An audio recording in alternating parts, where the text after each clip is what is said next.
பெண்கள் ஒருத்தனோட phone number ஐடியெல்லாம் போட்டு ஃபஸ்ட்டு பதிவு பண்ணிக்கிறாங்க. காலேஜ் பொண்ணுங்களும் கலந்துருக்குறாங்க. அப்புறம் ஸ்கூல் படிக்கிற இதிலிருந்து வணக்கம் சார். வணக்கம் பாலா சார். இப்போ பார்த்தீங்கன்னா ஆபாச வலைதளங்களில் நிறையா பார்த்தீங்கன்னா ஆண்கள் காசு கட்டி இந்த பெண்கள் கூட பேசுறது, ஃப்ரெண்டு இல்லையா பேசலாம் அப்படின்னு சொல்லி இந்த ஃப்ரெண்ட் ஆப்பு, தோஸ்த் ஆப்பு நிறைய ஆப் வந்திருக்கு. இதை பற்றி நீங்கள் என்ன நினைக்கிறீங்க? இதெல்லாம் என்ன, பசங்களுக்கு ஒரு என்டர்டெயின்மெண்ட் வேணும், பெண்களோட பேசணும். அவங்க அதாவது இந்த ஆப்பினுடைய நோக்கமே என்னென்னு பார்த்தீங்கன்னா காசு சம்பாதிக்கிறது தான். எல்லா ஆப்பினுடைய நோக்கமும் அதுதான். இப்போ அவங்க என்ன பண்ணுறாங்கன்னு பார்த்தீங்கன்னா பெண்களை அதிகமாக அப்யூஸ் பண்ணுறாங்க. இந்த குடும்ப பெண்கள், கல்லூரி பெண்கள், அல்லது வேலைக்கு ஸ்கூல் முடிச்சுட்டு வேலைக்கு போகிற பெண்கள், அப்புறம் பார்த்திங்கன்னா இளம் வயசு பெண்கள்லேருந்து கல்யாணம் ஆனது தான் இப்போ அதிகமாக அந்த ஆப்பில் இருக்குது. அப்படி பார்க்க போனோம்னா இப்போ பார்த்திங்கன்னா அந்த குறிப்பிட்ட நீங்கள் சொல்கிற அந்த ஆப்பிலெல்லாம் பெண்கள் ஒருத்தனோட ஃபோன் நம்பரு ஐடியெல்லாம் போட்டு ஃபஸ்ட்டு பதிவு பண்ணிக்கிறாங்க. பதிவு பண்ணிவிட்டு இந்த மாதிரி என்கிட்ட பேசணுமா, ₹1, ₹5 பேசு, 1 நிமிஷம் பேசு, 2 நிமிஷம் பேசு, என்ன வேணாலும் பேசு, எப்படி வேணாலும் பேசு அப்படின்னு சொல்லிட்டு அந்த பெண்கள் மிகவும் கீழ்த்தரமாக பேசுகிறாங்க. இதுக்கு பசங்களும் அவங்க ஈடு கொடுத்து இவங்களுக்கும் அந்த மாதிரி பேச ஆரம்பிக்கிறாங்க. இதில் என்னென்னு பார்த்தீங்கன்னா அந்த பசங்கள் பேசி பேசி ஒரு காலத்தில் ரொம்ப ஒரு இடத்துல பணத்தையும் இழந்து தன்னுடைய நேரத்தையும் இழந்து மிகவும் மோசமான நிலைக்கு தள்ளப்படுறாங்க அப்படிங்கிறது தான் உண்மை. ஏன்னா இவங்க ரெண்டு பக்கமும் இவங்களுக்கு ஒரு ஜாலி கிடைக்குதுல்ல, அதனால் பேசுகிறாங்களா தவிர இவங்க விருப்பப்பட்டு தான் போகிறான். இவன் அந்த பிள்ளைகிட்ட பேசணும்னு சொல்லிட்டு விருப்பப்பட்டு தான் போகிறான். ஒன்றும் கட்டாயப்படுத்தியோ வேறு காசு கொடுத்தோ தள்ளுறதெல்லாம் இல்லை. விருப்பப்பட்டு அந்த பிள்ளைகிட்ட நம்ம பேசணும், அப்படியே பேர் என்ன அப்படின்னு பார்க்குறான். பேரை வயசு அது அம்மாவுக்கு வயசு 55 45 இருக்கும். அந்த அம்மா 23 22 ஓட்டிருக்கோம். இவன் ஒன்று என்ன பண்ணுவான், 22 வயசா, இந்த பிள்ளை பேர் இதா அப்படின்னு சொல்லிட்டு உடனே என்ன பண்ணுவான்னு பார்த்தீங்கன்னா அந்த பிள்ளையோட ஃபோன் நம்பர், ஐடி நம்பர் இருக்கும். அந்த ஐடி நம்பரில் உள்ளே போய் பேசும். இப்போ அந்த அம்மா வயசானம்மா, இவர் சின்ன வயசு பையன் வச்சுக்கலாம். இவங்க என்ன பண்ணுவாங்கன்னு பார்த்தீங்கன்னா லவர்ஸ் மாதிரி பேசுவாங்க. பேசும்போது தன்னுடைய என்னென்ன ஆசைகள் இருக்கோ எல்லாத்தையும் அவங்கள்ட்ட சொல்கிறது, அந்த பொம்பளைக்கு என்னென்ன ஆசைகள் இருக்கோ அதெல்லாம் இவங்ககிட்ட சொல்கிறது. இப்படியே அதாவது ஒரு காலத்தில் கரெக்டாக போயிட்டு இருந்த இதை இப்போ தமிழ்நாட்டை ரொம்ப மோசமான திசையில் திருப்பி விடுறாங்க இந்த ஆப்புகளெல்லாம். ஏன்னா சின்ன பசங்களோட மைண்டில் இந்த மாதிரி ஒரு ஆசைகளை வளர்த்துட்டோம்னா அவங்க எதிர்காலம் மிக மோசமாக போயிடும். அவங்க அதுக்கு அடிக்ட் ஆகிட்டாங்கன்னா அடுத்த ஒரு கட்டத்துக்கு அவங்க நவர்றது மிக கஷ்டமான விஷயம். இதில் எக்ஸ்பர்ட்டாக இருக்கிற ஆளுங்க யாருன்னு பார்த்தீங்கன்னா குறிப்பாக நீங்கள் சொல்கிற ஆப்பிள் இருக்கக்கூடிய அந்த ஆன்டிகள் தான். அவங்க தான் ரொம்ப வீட்டில் இருந்துக்கிட்டு கம்மன் இருக்காது பாட்டுக்கு புருஷனுக்கு சோத்தை கட்டிவிட்டு அவனை அனுப்பிச்சுட்டு இவங்க அந்த ஆப்பில் மறைமுகமாக பேசுகிறாங்க. இன்னும் சொல்லப்போனால் அந்த பெண்களும் அதே போல் தான் ரொம்ப மறைமுகமாக பேசுகிறாங்க. காலேஜ் பொண்ணுங்களும் கலந்துருக்குறாங்க. அப்புறம் ஸ்கூல் படிக்கிற இதிலிருந்து எல்லாமே இதில் கலந்து மொத்தமாக இருக்கிறாங்க அப்படின்னு நம்ம பார்க்கலாம். இது ஒரு சமுதாயத்துக்கு ஒரு ஆபத்தான விஷயம்தான். இன்னும் சொல்லப்போனால் நேரில் இது ஐடி மூலிமா போய் அப்புறம் ஃபோன் நம்பர் வாங்கி அப்புறம் நேரில் சந்தித்து அப்புறம் பணத்தை இழந்து அப்புறம் தாக்கி கொண்டுட்டான், அப்புறமேல் எல்லா பணத்தையும் பறிச்சுட்டாங்க அப்படின்னு சொல்லிட்டு இப்போ சமீபத்தில் கூட பார்த்தீங்கன்னா உத்தரப்பிரதேச மாநிலத்தில் ஒரு பெரியவர் இந்த மாதிரி ஒரு ஆப்புக்குள்ளே போய் என்ன பண்ணாருன்னு பார்த்தீங்கன்னா ஒரு 9 கோடி ரூபாயை அந்த பெண்களுக்கு கொடுத்துருக்காரு. 9 கோடி ரூபாய், அதாவது 1 கோடி 2 கோடி கிடையாது, 9 கோடி ரூபாய் இரு பெண்கள் சேர்ந்து அக்காவும் தங்கச்சி அவங்க 2 பேர் இந்த பெரியவர்கிட்ட அவங்க அந்த கல்ஃபில் இருக்கிறாங்க, அவங்களுடைய மகனும் மகளும் அங்கிருந்து சம்பாதிச்சு ஊருக்கு அனுப்புகிற காசை இந்த பெரியவர் என்ன பண்ணிட்டாருன்னு பார்த்தீங்கன்னா இந்த 2 பெண்களை இந்த மாதிரி ஒரு ஆப்பில் உள்ளே போய் நான் உங்கள்கிட்ட பேசுகிறேன், உங்களை ரொம்ப பிடிச்சிருக்குது, உங்கள் பேசுகிறது எனக்கு ரொம்ப சந்தோஷமாக இருக்குது அப்படின்னு சொல்லி அந்த பெரியவர்கிட்ட பேச்சு கொடுத்துருக்காங்க. இந்த பெரியவரும் அப்படின்னா பரவாயில்ல, நம்ம உங்களை பிடிச்சிருக்குதுன்னு சொல்லிட்டு இவரும் பேசி பேசி பேசி பேசி 1 லட்சம் 5 லட்சம் 10 லட்சம் அப்படின்னு சொல்லிட்டு தவணை முறையில் குறைஞ்சபட்சம் ஒரு 1.5 வருஷத்துலேயே அந்த பெண்கள் வந்து கிட்டத்தட்ட 9 கோடி ரூபாயை வந்து அந்த பெரியவர்கிட்ட இருந்து பறிச்சிட்டாங்க. இப்போ கல்ஃபில் இருந்து அவங்க வந்து என்ன பண்ணாங்கன்னு பார்த்தீங்கன்னா, இங்கே அனுப்பின பணமெல்லாம்னு கேட்கங்காட்டியும் இந்த பெரியவர் என்ன சொல்கிறதுன்னு தெரியாமல் இந்த பெரியவர் வந்து ரொம்ப தர்ம சங்கடமான சூழ்நிலையில் மாட்டி அப்புறம் அதுக்கப்புறம் என்ன நடந்துச்சு அப்படின்னு சொல்லிட்டு செய்திகளை நாம் பார்த்தோம். என்ன கேட்டிங்கன்னா, இந்த மாதிரி வந்து ஆட்களை ஏமாத்துகிற ஆட்கள் தான் இங்கே அதிகமாக இருக்கிறாங்க. ஒரு 100க்கு 95%, 99% இந்த ஏமாத்துகிற பெண்கள் தான். 99 இல்லை 100% ஏமாத்துகிற பெண்கள் மட்டும்தான் இதுக்குள்ள இருக்கிறாங்க. அதே போல் ஆண்களும் வந்து அவங்களுக்கு சளைச்சவங்க கிடையாது. அவங்களும் வந்து இதில் வந்து வேணும்னே தான் போய் சிக்கிக்கிறாங்க.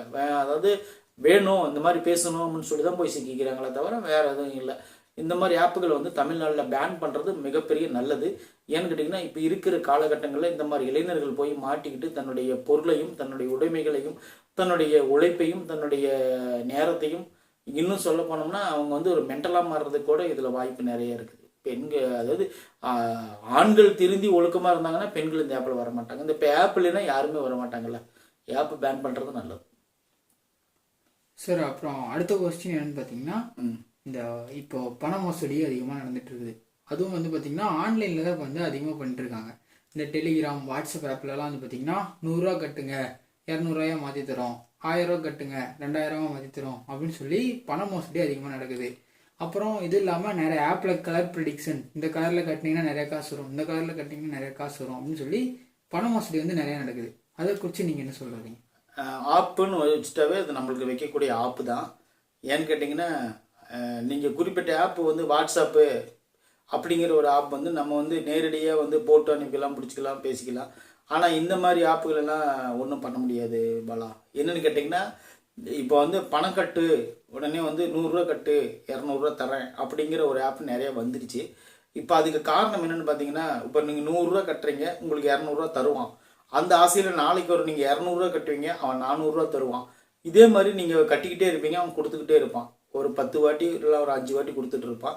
நீங்கள் என்ன பண்ணுவீங்க, சரி ஓகே எல்லா பணத்தையும் போட்டு கடன் வாங்கி ஒரு கிட்டத்தட்ட ஒரு 5 லட்சம் ரூபாய் கட்டுவீங்க. அவன் என்ன பண்ணுவான், அதை எடுத்துக்கிட்டு அந்த ஆப்பை வந்து பேன் பண்ணிட்டு போயிட்டே இருப்பான். அதாவது வந்து ஒருத்தனுக்கு ஒரு 5 லட்சம்னா அப்போ வந்து கணக்கு போடுங்களேன். இப்போ ஒரு அந்த ஆப்பில் வந்து ஒரு 10,000 பேர் இருந்தாங்கன்னா 10,000 5 லட்சம் என்னாச்சுன்னு கணக்கு போடுங்க. அவன் பெரிய ஒரு அமௌண்ட்டை சுருட்டிக்கிட்டு அவன் அந்த ஆப்பை க்ளோஸ் பண்ணிட்டு போயிட்டான்னா யாருக்குமே தெரியாது அந்த ஆப் இருந்தது. ஏன்னு கேட்டிங்கன்னா, எங்கே உடனே கம்ப்ளைண்ட் கொடுத்தாலும் அதனோட ஐடி யாருன்னு உங்களால் கண்டுபிடிக்க முடியாது. எந்த கிரைம் பிரான்ச் என்ன சைபர் கிரைம் வந்தால் கூட அந்த ஐடி யார் கிரியேட் பண்ணாங்கன்னு சொல்லி கண்டுபிடிக்க முடியாது. அது போக நீங்கள் சொல்லக்கூடிய அந்த கலரில் கட்டுறதெல்லாம் வந்து பார்த்திங்கன்னா அது மிகப்பெரிய மோசடி. மக்கள் வந்து மிகவும் இந்தளவுக்கு ஒரு மோசடியில் இறங்குவாங்கன்னு சொல்லிட்டு யாராலையும் கணிச்சிருக்க முடியாது. குறிப்பாக அந்த காலேஜ் பசங்க பிள்ளைங்க, அப்புறம் வந்து பார்த்திங்கன்னா இந்த வேலைக்கு போகிற ஆண்கள் வந்து மிகவும் ரொம்ப இந்த மாதிரி போய் இது பண்ணிடுறாங்க. நீங்கள் சொல்கிற அந்த மாதிரி ஒரு ஆன்லைனில் கேமில் தான் ஒரு போலீஸ்காரர் என்ன பண்ணாருன்னா, போலீஸ் நகையை வந்து வச்சார், கண்டுபிடிச்சாரு திருட்டு நகையை. கண்டுபிடிச்சிட்டு என்ன பண்ணாருன்னு பார்த்தீங்கன்னா, நேராக கொண்டு போய் அதை ஒரு இடத்துல அடமானம் வச்சு அதை வந்து போலீஸ் வந்து என்ன நகையை பிடிச்சாங்கன்னா உடனே அது வந்து யார் நகை காணாமல் போச்சோ இன்ட்ரடியூஷன் பண்ணி அவங்கக்கிட்ட அந்த நகையை ஒப்படைக்கணும். அதுதான் வந்து நியாய தர்மம். இந்த போலீஸ்காரர் என்ன பண்ணிட்டாருன்னு பார்த்தீங்கன்னா, அந்த நகையை கொண்டு போய் அடமானம் வச்சு அந்த நகையால் என்ன பண்ணாங்கன்னா, அந்த அடமானம் வச்ச காசு வந்து ஆன்லைனில் போட்டு விளையாண்டு தோற்று ஆன்லைன்லேயே எல்லா பணத்தையும் விட்டுட்டு கடைசியாக பார்த்தீங்கன்னா அந்த போலீஸ்காரர் வந்து தற்கொலை பண்ணிக்கிட்டாரு அப்படின்னு நினைக்கிறேன். போன வாரங்களில் இந்த நிகழ்ச்சி வந்துச்சு இந்த செய்தி. அதாவது வந்து ஒரு ஆப் அப்படின்னா அந்த ஆப் வந்து எந்த அளவுக்கு வந்து நம்ம அதை நம்பலாம் அப்படின்னு சொல்லிட்டு இருக்குது. சில தேவையில்லாத ஆப்பெல்லாம் நம்ம ஃபோனில் வச்சுருக்கிறதே மாபெரும் தவறு பாலா. இன்னொரு விஷயம்னு பார்த்தீங்கன்னா, ஒரு பேங்க் ஆப் அப்படின்னு சொல்லிட்டு நிறைய ஆப்புகள் இருக்கும். அது சில ஒரு ஆப்புகள் என்ன ஆகுதுன்னு பார்த்தீங்கன்னா, லோன் தரோம், அதாவது வந்து ஒரு 8,000 ரூபா தரோம், நீங்கள் 10,000 ரூபா கட்டணும் அப்படின்னு சொல்லிட்டு ஒரு சில ஆப்புகள் இருக்குது. அந்த மாதிரி ஆப்புகளில் வந்து நம்ம என்ன பண்ணுவோம், நம்ம டீட்டெயில் ஃபோன் நம்பர்லாம் கொடுத்து நம்ம டீட்டெயில்ஸ் எல்லாம் கொடுத்துருவோம். கொடுத்ததுக்கப்புறம் அவன் என்ன பண்ணுவான்னு பார்த்தீங்கன்னா, நம்ம ஃபோனில் இருக்கிற டேட்டா எல்லாத்தையும் அவன் எடுத்து வச்சுக்குவான். ஒரு ஓரமாக எடுத்து வச்சுக்கிட்டு உங்களுக்கு வந்து அந்த அமௌண்ட்டில் வந்து போட்டு விட்ருவான். அந்த ஆப் மூலிமா உங்களுக்கு போட்டு விட்ருவான். அந்த ஆன்லைன் ஆப்பில் வந்து நீங்கள் அந்த அமௌண்ட்டை எடுத்துக்கலாம். எடுத்துகிட்டு ஒரு 8,000 ரூபா நீங்கள் எடுத்து செலவு பண்ணிக்கலாம். அந்த குறிப்பிட்ட டேட்டு அந்த டைமுக்குள்ளே நீங்கள் அந்த பணத்தை கட்டலைன்னு சொன்னால் உங்கள் கான்டாக்டில் இருக்கிற நம்பருக்கு பூரா உங்களை பற்றியும் உங்கள் குடும்பத்தை பற்றியும் உங்களை வந்து யார் யார் மதிக்கக்கூடிய இடத்துல நீங்கள் இருக்கீங்களோ எல்லாம் அவன் டேட்டாவை கலெக்ட் பண்ணி வச்சுருப்பான். அவங்களுக்கு எல்லாத்தையும் தவறுதலான மெசேஜ் அனுப்பி உங்களை வந்து டேமேஜ் பண்ணி தற்கொலைக்கு கூட தூண்டுவான். அந்த மாதிரி ஒரு சூழல் கூட சில ஆப்புகளை நடந்துட்டு இருக்கும்பாலா. இதெல்லாம் வந்து மக்கள் தான் புரிஞ்சு நடந்துக்கணும், நம்ம ஒன்றும் பண்ண முடியாது. ஓகேவா? அடுத்தது கேட்கணுமா? ஆமாம் சார், இன்னும் ஒரு கேள்வி இருக்கு. என்னென்ன வந்து பார்த்தீங்கன்னா, இப்போ படம்லாம் வந்து எடுக்கிறாங்க. இப்போ வரக்கூடிய படங்கள் வந்து பார்த்தீங்கன்னா எல்லாமே வந்து பார்த்தீங்கன்னா மோசம் சொல்லிட முடியாது. ஆனால் வர குறிப்பிட்ட படங்கள் வந்து பார்த்தீங்கன்னா ஜாதியை வந்து அடிப்படையாக வச்சு படம் எடுக்கிறாங்க. ஏன்னா அந்த காலத்தில் வந்து படம் எடுத்தாங்கன்னா மக்களோட பொழுதுபோக்கை சார்ந்து மட்டும்தான் படம் எடுப்பாங்க. ஆனால் இப்போலாம் படம் எடுத்தாங்கன்னா ஜாதி அடிப்படை, அதாவது ஏதோ ஒரு மதத்தோட அடிப்படையில் தான் முக்கால்வாசி படங்கள் வருது. இதை குறித்து நீங்கள் என்ன நினைக்கிறீங்க? பொதுவான படங்கள் இப்போ அப்படி தான் வருது. ஏன்னு கேட்டிங்கன்னா, இப்போ அப்போ வந்து மக்கள் வந்து ரசிக்கணுங்க அப்படிங்கிறதுக்காக படங்களை எடுத்தாங்க. இப்போ வந்து மக்கள் வந்து யாருக்கிட்ட அதிகமாக இருக்கிறாங்கன்னு ஒரு கெத்து காட்டுறதுக்கோசரம் படங்கள் எடுத்துகிட்டு இருக்கிறாங்க. இப்போ ஏன் ஜாதி முக்கியமா ஓன் ஜாதி முக்கியமா அப்படிங்கிற மாதிரி தான் படங்கள் வந்து இப்போ அதிகமாக வந்துட்டு இருக்கு. இப்போ அந்த மாதிரி படங்கள் தான் வந்து மக்களும் விரும்பி பார்க்குறாங்க. இப்போ குறிப்பாக சொல்ல போனோம்னு பார்த்தீங்கன்னா, இப்போ வந்து ஒரு ஒரு ஒரு கம்யூனிட்டிக்கும் ஒரு டைரக்டர் 2 டைரக்டர் இருக்கிறாங்க. இப்போ வந்து பார்த்தீங்கன்னா, இப்போ பா ரஞ்சித் அவர்கள், இப்போ வந்து வெற்றிமாறன், இன்னொருத்தர் இருப்பார், அவர் பேர் என்ன, மாரி செல்வராஜ், அவங்க போடுறவங்கெல்லாம் வந்து பார்த்தீங்கன்னா அவங்களுக்குன்னு ஒரு தனியாக ஒரு படங்கள் எடுத்துகிட்டு இருக்கிறாங்க. அது அந்த பக்கம் பார்த்தீங்கன்னா இந்த ஜி மோகன், அப்புறம் வந்து பார்த்தீங்கன்னா இப்போ வந்திருக்காரு வா கௌதமன், இவங்கெல்லாம் வந்து ஒரு தனி ட்ராக்கில் போயிட்டுருப்பாங்க. அப்புறம் வந்து பார்த்தீங்கன்னா இந்த ரஞ்சித்து போன்றவர்கள்லாம் அவங்க தனியாக ஒரு டிபார்ட்மெண்ட்டில் எடுத்துகிட்டு இருக்கிறாங்க. இப்படி வந்து ஒவ்வொரு கம்யூனிட்டிக்கும் ஒவ்வொரு ஆட்கள் இருக்கிறாங்க. அவங்களாம் டைரக்டர் வந்து அவங்களுக்கு இருக்கிற திறமைகளை வந்து மறைச்சிட்டு தன்னுடைய ஜாதிக்காக படம் எடுக்கணும், தன்னுடைய ஜாதி பெருமையை பேசுறதுக்காக படம் எடுக்கணும்னு சொல்லிட்டு நிறைய பேர் தோந்து போயிடுறாங்க, நிறைய பேர் ஜெயிக்கிறாங்க.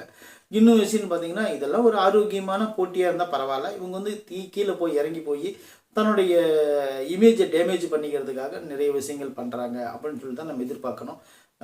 இன்னும் சொல்ல போனோம்னா இது வந்து ஒரு தேவையில்லாத ஒரு இதுதான். இவங்க வந்து திறமையெல்லாம் வந்து ஜாதி மதம் இந்த மாதிரி எல்லாம் ஒழிச்சு வச்சுட்டு இவங்க வந்து நல்ல படங்கள், தரமான படங்கள் கொடுக்கறதுக்கு இவங்களுக்கு வாய்ப்பு இருக்குது. அந்த மாதிரி கொடுத்தாங்கன்னா பரவாயில்லன்னு நான் நினைக்கிறேன். குறிப்பாக சொல்லணுன்னா வெற்றிமாறனா நல்ல ஒரு படம் கொடுத்தாரு. அதே போல் மாரி செல்வராஜும் நல்ல படங்கள்லாம் கொடுத்துருக்காரு. பாரஞ்சித்தும் நல்ல படங்கள்லாம் நிறைய கொடுத்துருக்காரு. அவரோட படங்களும் நிறைய படங்கள் பார்க்கக்கூடிய நல்ல கதையம்சம் கொண்ட படங்கள் நிறைய இருக்குது. இன்னும் சொல்ல போனால் மீதி இருக்கிற டைரக்டர் யாராவது ஒரு குறியீடை வச்சு பண்ணுவாங்க. சொல்ல போனால் ஜெய்பீம் படத்தில் கூட ஒரு பெரிய இஷ்யூ நடந்துச்சேன், நீங்கள் பார்த்துருப்பீங்களா அந்த காலகட்டங்களில். அந்த மாதிரி தான் இப்போ வரக்கூடிய காலங்கள் இப்படி தான் இருக்கும் அப்படின்னு சொல்லிட்டு நாமளே எடுத்துக்கலாம். இனிமேல் எதிர்காலங்களில் சினிமா படத்தை வந்து நீங்கள் வந்து தியேட்டர்லலாம் போய் பார்க்க தேவையில்லை, எல்லாம் ஓடிடியிலே விட்டுட்டான்ல. இப்போ டைரெக்டாக அவன் ஓடிடியிலே விட்டுட்டோன்னா கூட நம்ம கம்மனு எங்கள் சினிமா தியேட்டருக்கு போகிற நேரம் மிச்சம் பண்ணி எங்கேயாச்சும் ட்ராவலிங் போகும்போது கூட பார்த்துட்டு போயிடலாம். அந்த மாதிரி சூழ்நிலை உருவாகிடுச்சு. இன்னைக்கு காலகட்டங்களில் தியேட்டர்லாம் மூடிவிட்டு அவங்கவுங்க ஓடிடி வந்துடுவாங்க அப்படின்னு சொல்லி நம்பலாம். ஜாதி படம் எடுத்தாங்கன்னா எந்த படம் எடுத்தாலும் நம்ம பார்க்க விருப்பம் தான் பார்க்கலாம், இல்லைன்னா போயிட்டே இருக்கலாம் அப்படிங்கிற சூழ்நிலை வந்துருச்சு. இதை பற்றி ஒன்றும் பெருசாக நம்ம ஒன்றும் பேச வேண்டிய அவசியம் இல்லை பலா. வேறு கேள்வி இருக்கா? அவ்வளோதான் சார். இது வரைக்கும் எங்களுக்காக டைம் ஒதுக்கிறதுக்கு ரொம்ப நன்றி. நன்றி பலா. Thank you sir. தேங்க்யூ.